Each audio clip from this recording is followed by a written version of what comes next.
একটা কৃষক যেই ফুলকপিটা 20 টাকা, তো জোড়া বেচতেছে আপনার 40 টাকা। এই ফুলকপিটা আপনার ঢাকা শহরের বাইরে ক্ষেত থেকে কত টাকা নিয়ে আসে। আর শালগম কিনলাম আপনার 20 টাকা কেজি। আর আমি যখন 20 টাকা বললাম, আমি 20 টাকা দিয়ে কিনলাম। আমি বুঝতেছি যে আসলে কৃষকের খুব একটা লাভ হয় না এই 20 টাকা যারা বিক্রি করছে।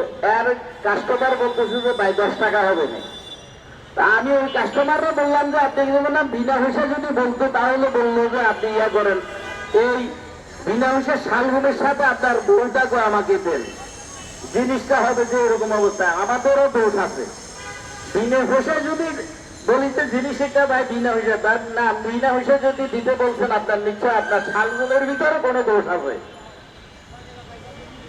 এমন অবস্থা হয় আপনার টমেটো মার্কেটে নিয়ে বিক্রি করতে পারছে, বস্তা বস্তা আপনার ফেলে মার্কেটে যে ভাড়া দিয়ে এনেছে পোষাচ্ছে না, বস্তা বস্তা রেখে চলে যায়।